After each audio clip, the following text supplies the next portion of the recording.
Hey, running friends. Welcome to the Wrinkled Runner podcast. I'm Sherry, the Wrinkled Runner. I'm over 50 and I love to run wherever I go, but Buffalo, New York is my home.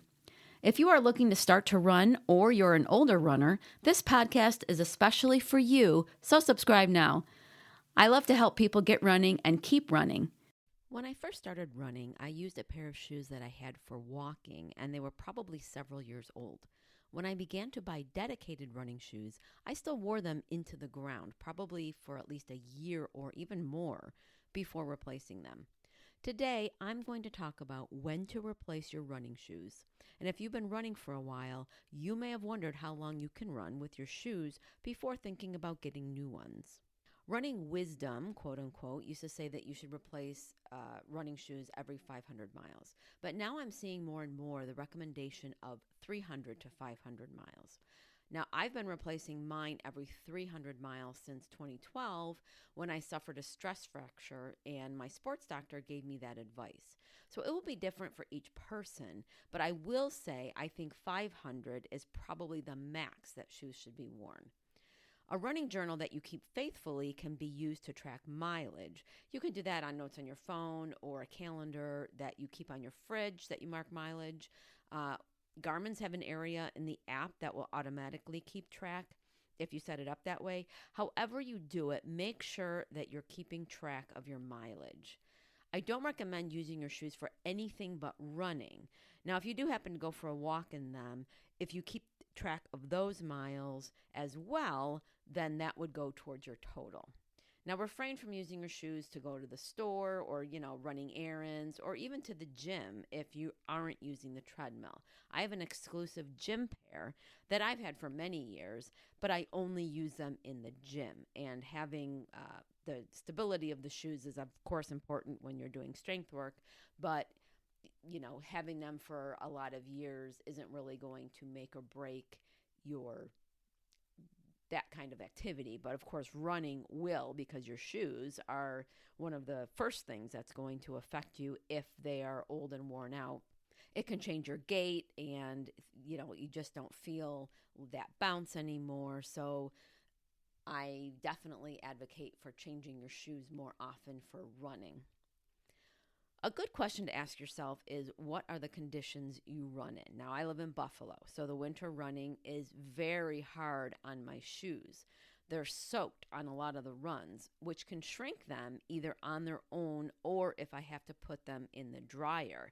Just about a month ago, I ran a half marathon, and I got caught in the rain on a training run before that half marathon, and I had to put my shoes in the dryer to dry them. And for the half marathon, I actually got a ton of blisters and was really suffering by the end because my shoes had shrunk, but my inserts that I wear in them did not. And so there was just this area right on the sides, the insides of my shoes that were just, I had the blisters in the weirdest area because I think my skin was getting kind of caught and rubbing in between my inserts, which were the old size, and my running shoes, which had shrunk. So make sure that you test those out before you run a half marathon if you are putting them in the dryer. But that kind of wear and tear can shorten their life.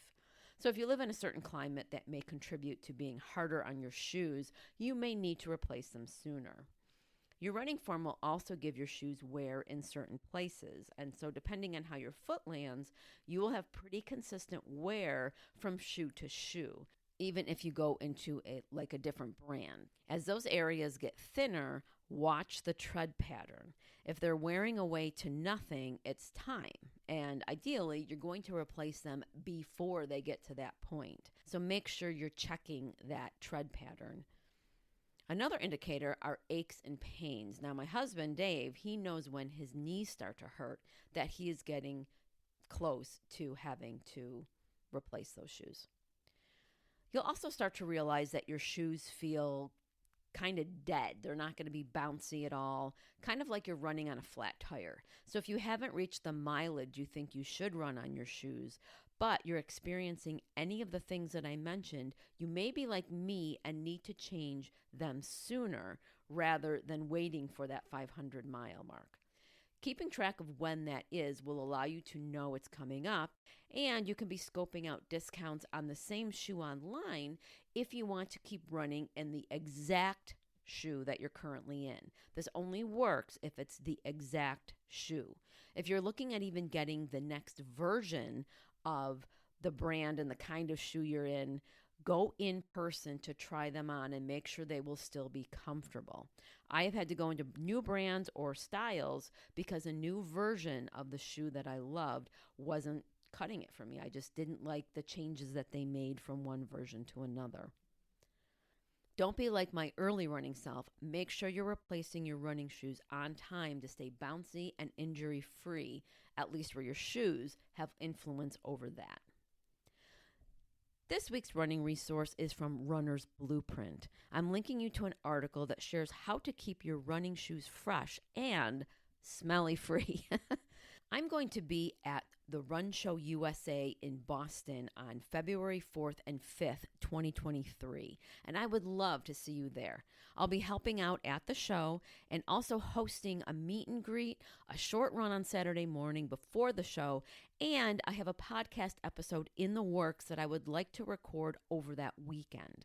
If you use the code Wrinkled Runner, you can get your ticket for free. So use the URL in the show notes and join me in Boston, and I'll be letting you know more about the show and more about these meet and greets and more about this podcast that you may be able to be a part of. So go to the show notes and click over to the website where you can sign up for my once a month newsletter, because I will be sending out even more information about that and how to sign up for the different things that I will be hosting.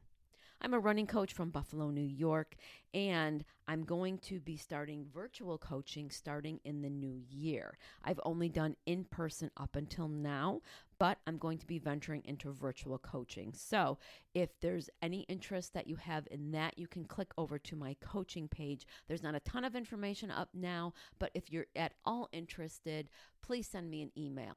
This episode completes season 4 of The Wrinkled Runner, so join me in January of 2023 as we start season 5. I hope you enjoyed today's episode. If you know another runner who could benefit from today's topic, go ahead and share it. Do you have any running questions? You can ask me. Email me at sherry@wrinkledrunner.com, and if I can't answer your question, I will do the research to find the answer and share it with you. The questions I get from listeners like you help me develop episodes, so please don't be shy. You can sign up for my once-a-month newsletter using the link provided so that you can have all the Wrinkled Runner resources from the past month all in one place. I also have opened up my virtual coaching in addition to coaching one-on-one with those in the Buffalo, New York area. So head to my coaching page on the Wrinkled Runner website, which I will, of course, link to, and check out how we may be able to work together. Until next Monday, thanks for listening, and I'll see you on the run.